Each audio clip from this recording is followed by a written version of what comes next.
श्रोतामनଙ୍କୁ स्वागत। आज आमे पुणी ଥରେ एकाठी होईछि फकीर मोहन सेनापतिଙ୍କ गल्प स्वल्परू आउ एक चमत्कार गल्पर गभीर आलोचना पाए। नमस्कार समस्तंको। आज आमे कथा हेबा नवम गल्प ओझा नाती कथा विषय। यह एक सत्य घटना उपरे आधारित बोली फकीर मोहन निजे कहिसंती। हाँ, आउ एई गल्पटा माने बहुत पुराना हेले भी एबे भी लागे जेमिति कालीर कथा। एथिरे जो पीढ़ीर व्यवधान आउ सतमिछर तर्क अच्छे। एकदम आलोचना आरंभ करिवा पूर्वरु जेउ श्रोता माने आम एही ओडिया प्रयास को आम अनुरन चैनल को सामान्य आर्थिक सहयोग करिसंती सेमानंकु हमर आंतरिक धन्यवाद। निश्चय आपणक सहयोग आम पे बहुत मूल्यवान। जदि आपण भी आमको समर्थन करने चाहती तेबे स्क्रीन रे देखा जाउथिबा क्यूआर कोड स्कैन करी निज सामर्थ्य अनुसारे किछि सहयोग करि परिबे। आपणको छोटो साहाय्य भी आमको आगको बढ़िबारे बहुत प्रेरणा देव। हाँ, आउ एही आलोचना को शेष पर्यंत सुनिबा को अनुरोध, कारण गल्पर पूरा मजा आउ तार गभीरता शेषरे ही भलो भाबरे बुझा पड़िबो। ठीक कहिले। आउ आमे शेषरे परवर्ती आलोचना विषय रे भी सूचना देबो। तेबे चालंतु आरंभ करिबा अजा नाती कथा। गल्प आरंभ होची अजा राम द्विवेदी कचेरी काम सारी घर को फेरिछंती आउ तांकर नाती गणपति पाखरे बसिची। हाँ, आउ अजा आसु आसु नाती को पचारुचंती सेई मकद्दमा विषय रे। को मकद्दमा? से जो मौना मौनी बाबाजींक कथा जो माने खंडगिरी गुंफारे धरा पड़िथिले। अजा पुरी जाइथिले। सेठी बहुत लोकंकु पचारा उचारा कले, हेले केही भी से मकद्दमा कथा कहि पारिलेनी।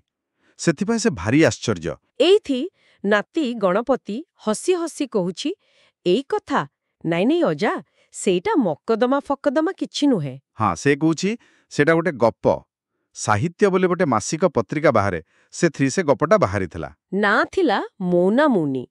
मु तो सेटा पढ़ी सुना उठिली। से किछि सरकारी गैजेट नुहे जे सेथरे सत्य कथा थिबो। ए कथा सुनी अजांक मुह पूरा बदली गला। तांकर धारणा जे गैजेट रे माने सरकारी इस्ताहार रे केवल सत्य कथा ही लेखा जाए। से विरक्त होई कहिले कि बाजे कथा खबर कागज रे मिछ कथा गुड़ाए छापुछंती आउ तू से सब पढ़ुछ। आहुरी कहिले एई जो मिलेच्छ पाठ पढ़ा हेलानी ना सेथरे पिलांग बुद्धि सब बिगड़ी गलानी। हाँ, म्लेच्छ पाठ माने से समय रे इंग्राजी बा पाश्चात्य शिक्षा को बुझाउथिला जहाको पुरुणा पीढ़ीर लोके सहजरे ग्रहण करू नथिले। अजांकर सीधा जुक्ति क्या मिछ कथा गुड़ा लेखि वर्णना करिबा दरकार कोन? आमर एते पुराण अछि पढ़िलु गोटिए पद मिछ पाइबो कि? एइठी देखंतु दुई पीढ़ीर चिंताधारा। अजांक पाई पुराण ही सत्य आउ नाती गणपति जे नुआ पाठ पढ़िछि से बुझेइबाकू चेष्टा करूछि। से कहुछि अजा गप कोन सतरे मिछ? गपरे मनीषर चरित्र तार कार्य से सबु लेखा जाए। एइटा लोकंकु शिक्षा दिए मनोरंजन भी करे। कथाटाकू आहुरी भलरे बुझेइबाकू जाई गणपति गोटे बढ़िया उदाहरण दउछि। से कांथरे टंगा होइथिबा गोटे चित्र देखेला। अजा पचारिले कोन से चित्र? नाती कहिला तमे कुह। अजा टिके गर्वरे कहिले अरे सेइटा तो आई हाथ तियारी से निजे आंकिछि छंती। अजा पूरा वर्णना कले। एतिकी बेले नाती गोटे मजा कथा पचारिला कहीं अजा बइनसी तो शुभनी। ए कथा सुनी अजा प्रथमे हसी पकेइले कहिले धैथ ओला टोक्का एई म्लेच्छ पाठ पढ़ी तो बुद्धि पूरा गलाणी। अरे एटा छब्बी सत कृष्ण की बइनसी कोठु आसीबो? हेले नाती तुरंत कथाटाकू धरी नेला। से कहिला ओहो तबे सतकृष्ण नुहे मिछ कृष्ण कहिलो। बास एतक शुणी अजांक राग पंचमकू उठिगला। राम राम मिछ कृष्ण कौन रे? ए हेला कृष्णंक चित्र चित्र। एई सुजोगरे गणपति चित्रकला और साहित्य भितरे थिबा संपर्क बुझेला। से कहिला जेमिति चित्रकर तुलीरे बाहर रूप आंके जहाकू आमे आदि भौतिक कहि परिबा। हाँ, सेमिति कवि बा लेखक कलमरे मनीषर मनर भाव तार चरित्र तार काम करिवार शैली एसबुकू आंके। एइटा हेला आध्यात्मिक चित्र। वाह बहुत सुंदर तुलना। आउ से कहिला दुईटा जाकर उद्देश्य हेला लोकंकु शिक्षा देबा आ मनोरंजन करिबा। जुक्तिटा बेस दमदार थिला किंतु अजा एते सहजरे मानिबा लोक नुहंती। से पुणी फेरीगले पुराणा कथाकू। तांकर सेई गोटिए जिद पुराणारे केवल सत ही थाए। एथर गणपति आउ पादे आगकू गला। से कहिला अच्छा अजा ठीक अछि तमे कहूचो पुराण सबु सत ତେବେ ମୁଁ କିଛି ପଚାରିବି? ଅଜା କହିଲେ, ହଁ ପଚାର। ଗଣପତି ଏଥର ମହାଭାରତ ଭିତରୁ ହିଁ ପ୍ରଶ୍ନ ବାହାର କଲା, ଯାହା ଅଜାଙ୍କୁ ଅଡୁଆରେ ପକେଇଦେଲା। ପ୍ରଥମେ ସେ ବନ ପର୍ବରୁ ଗୋଟେ କଥା କହିଲା। ଭୀମସେନ ବୁଲୁ ବୁଲୁ ଗୋଟେ ଅଜଗର ସାପ ହାବୁଡରେ ପଡ଼ିଗଲେ। ସାପଟା ତାଙ୍କୁ ଗିଳିବାକୁ ବସିଲା। ହଁ, ଆଉ ପରେ ଯୁଧିଷ୍ଠିର ସେଠି ପହଞ୍ଚିଲେ, ଆଉ ସେଇ ଅଜଗର ସାପ ସହିତ ତାଙ୍କର ପ୍ରଶ୍ନୋତ୍ତର ହେଲା। ଧର୍ମ ବିଷୟରେ କଥାବାର୍ତ୍ତା ହେଲା। ଗଣପତିର ସରଳ ପ୍ରଶ୍ନ ଥିଲା, ଆଚ୍ଛା ଅଜା, ଅଜଗର ସାପ କ'ଣ କଥା କହୁଥିଲା? ଅଜା ଟିକେ ଏପଟ ସେପଟ ହେଲେ, ତାପରେ ବୁଝାଇଲେ, ଆରେ ସେଇଟା ଦ୍ୱାପର ଯୁଗ କଥା, ଆଉ ସେ ସାପ ନୁହେଁ, ସେ ଥିଲେ ରାଜା ନହୁଷ। ବ୍ରାହ୍ମଣ ଅଭିଶାପ ପାଇ ସାପ ହୋଇଯାଇଥିଲେ। ଆଉ ଏଇ ସୁଯୋଗରେ ସେ ସେକାଳର ବ୍ରାହ୍ମଣମାନଙ୍କର ତେଜ ବିଷୟରେ କହିବାକୁ ଲାଗିଲେ, କେମିତି ତାଙ୍କ କଥାରେ ସବୁ ହଉଥିଲା। ଏଠି ଗଣପତି ଟିକେ ଥଟ୍ଟାଳିଆ ହୋଇ କହିଲା, ହଁ ଅଜା, ଆଜି ବି କ'ଣ ତେଜ କମ୍ ଅଛି? ପୁରୀରେ ଯଜମାନଙ୍କୁ, ଯାତ୍ରୀଙ୍କୁ ପୁରା ଛାଣିଆ କରି ପକାଉଛନ୍ତି। ଅଜା ତ ନିଆଁ ବାଣ। କ'ଣ କହିଲୁ? ବ୍ରାହ୍ମଣ ନିନ୍ଦା କରୁଛୁ? ଗଣପତି ବିଚାରା କହିଲା, ନାଇଁ ଅଜା, ମୁଁ ଥଟ୍ଟା କରୁଥିଲି। ଦ୍ୱିତୀୟ ଉଦାହରଣଟା ଆହୁରି ମଜାଦାର। ସେ ବି ମହାଭାରତର। ଗୋଟିଏ ଶୁଆ ପକ୍ଷୀ କୁଆଡ଼େ ଅତିଥି ସେବା କରୁଥିଲା। ପାଣି ଦେବା, ଆସନ ଦେବା। ଏପରିକି ଅତିଥି ପାଇଁ ଚାଉଳ ବି ଆଣିଦେଲା। ହେଲେ ଅତିଥି ଭୁକିଲା ଥିଲେ, ଘରେ ତିଅଣ କିଛି ନଥିଲା। ତେଣୁ ସେ କ'ଣ କଲେ ନା ସେଇ ଶୁଆଟାକୁ ହିଁ ମାରି ତରକାରୀ କରି ଖାଇଦେଲେ।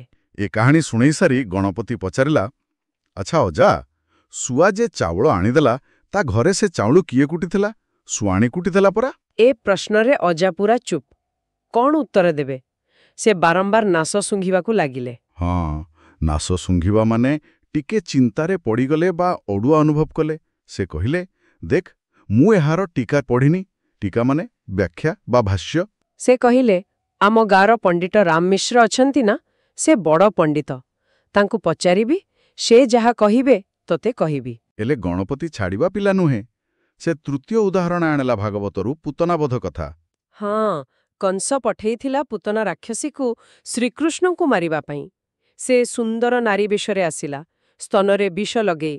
ଶ୍ରୀକୃଷ୍ଣ କ୍ଷୀର ପିଇବା ବେଳେ ବିଷ ସହିତ ତାର ପ୍ରାଣ ବି ଶୋଷି ନେଲେ। ଏ କଥା ତ ସମସ୍ତେ ଜାଣନ୍ତି, କିନ୍ତୁ ଗଣପତି ଏଇଠି ଗୋଟେ ପ୍ରଶ୍ନ ଉଠାଇଲା। ସେ କହିଲା, ଅଜା, ମହାଭାରତରେ ଲେଖା ଅଛି ପୂତନାମାନେ ଗୋଟିଏ ପକ୍ଷୀ, ଶକୁନି। ଆଉ କେଉଁ ପୁରାଣରେ ଲେଖା ଅଛି ପୂତନାମାନେ ପିଲାଙ୍କର ପିହୁଡ଼ା ରୋଗ? ତେବେ କହିଲ, କୋଉ ପୁରାଣଟା ସତ? ଏଇଟା ଗୋଟେ ବଡ଼ ପ୍ରଶ୍ନ। ଗୋଟିଏ ଚରିତ୍ରର ଏତେ ଅଲଗା ବର୍ଣ୍ଣନା। ଏଠିକରେ କଥା ସରିଲାନି। ଗଣପତି ଆହୁରି ଆଗକୁ ଗଲା। ଆଚ୍ଛା ଅଜା, ପୁରାଣରେ ଲେଖା ଅଛି ପୂତନା ମରିକି ଯେତେବେଳେ ପଡ଼ିଲା, ତା ଦେହଟା 19 ଯୋଜନ ଜାଗା ମାଡ଼ି ବସିଲା। 19 ଯୋଜନ ମାନେ ପ୍ରାୟ 150-190 ମାଇଲ। ଏତେ ବିଶାଳ! ତେବେ ଗୋପପୁର ଗାଁଟା କେତେ ବଡ଼ ଥିଲା? ସେ ମଡ଼ା ତଳେ ଗୋପପୁରର ସବୁ ଲୋକ, ଗାଈଗୋରୁ, ପଶୁପକ୍ଷୀ ସବୁ ଚାପି ହୋଇ ମରିଗଲେ ନା କ'ଣ? କାହିଁ, ସେ କଥା ତ କୌଣସି ପୁରାଣରେ ଲେଖା ନାହିଁ। ଯଦି ସମସ୍ତେ ମରିଗଲେ, ତେବେ ପରେ ଗୋପପୁରର ଗୌଡ଼ମାନେ ଆସିଲେ କୁଆଡ଼ୁ? ଗାଁଟା ଏତେ ବଡ଼ ନୁହେଁ, ଏତେ ବଡ଼ ମଡ଼ା ସେଠି ପଡ଼ିବ କେମିତି? ସେ ନିଜେ ବି ଦ୍ୱନ୍ଦ୍ୱରେ ପଡ଼ିଗଲେ। ଏଇଠି ଦେଖନ୍ତୁ ପ୍ରଶ୍ନ କରିବାର ଶକ୍ତି। ନାତିର ତର୍କପୂର୍ଣ୍ଣ ପ୍ରଶ୍ନ ଅଜାଙ୍କର ଦୀର୍ଘଦିନର ବିଶ୍ୱାସକୁ ଦୋହଲାଇ ଦେଲା। ଆଉ ଏଇ ସମୟରେ ଗଣପତି ନିଜର ମତ ରଖୁଛି। ସେ ବହୁତ ସୁନ୍ଦର ଭାବେ କହୁଛି, ଜାଣିଲୁ ଆଜା, ପୁରାଣ ହେଉ କି ଆଜିକାଲିର ଉପନ୍ୟାସ ବା ଗଳ୍ପ ହେଉ, ଲୋକଙ୍କୁ ଶିକ୍ଷା ଦେବା ପାଇଁ କବିମାନେ ଏମିତି ଲେଖନ୍ତି। ସେ ଆହୁରି କହିଲା, ପୁରାଣର ଅର୍ଥ ହେଲା ପୁରୁଣା କଥା।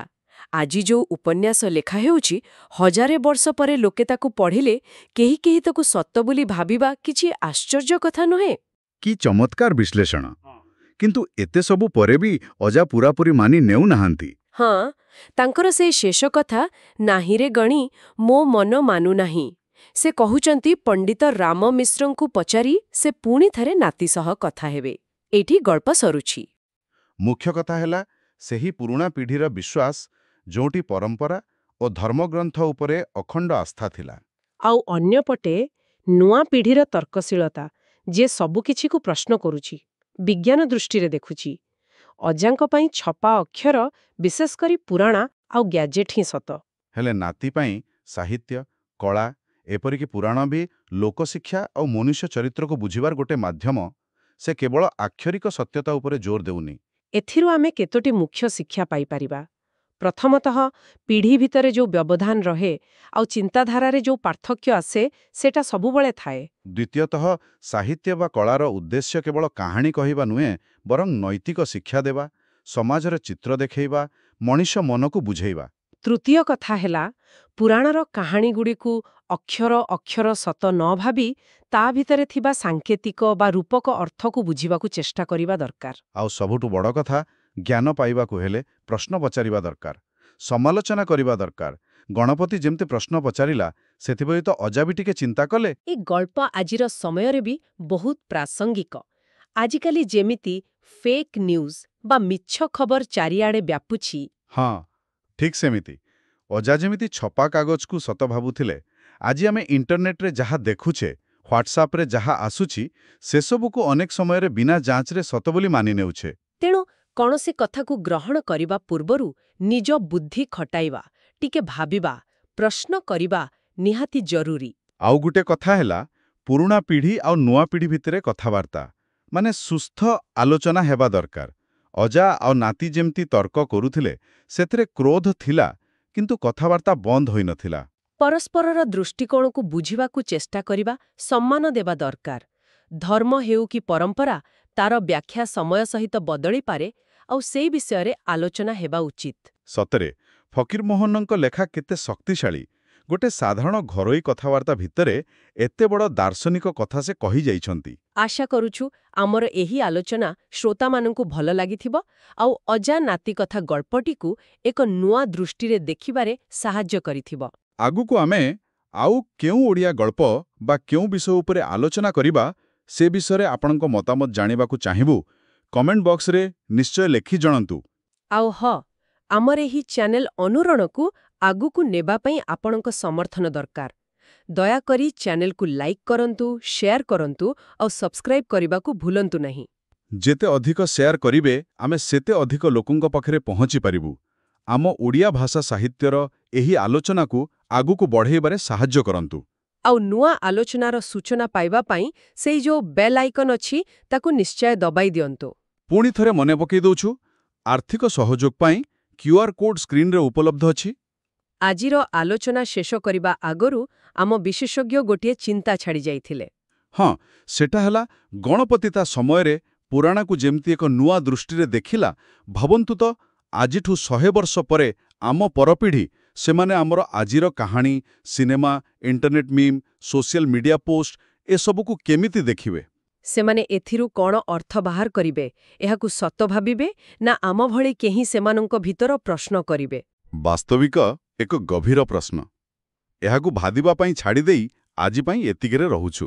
ଆମ ସହିତ ଏତେ ସମୟ ଯୋଡ଼ି ହୋଇ ରହିଥିବାରୁ ସମସ୍ତ ଶ୍ରୋତାଙ୍କୁ ବହୁତ ବହୁତ ଧନ୍ୟବାଦ।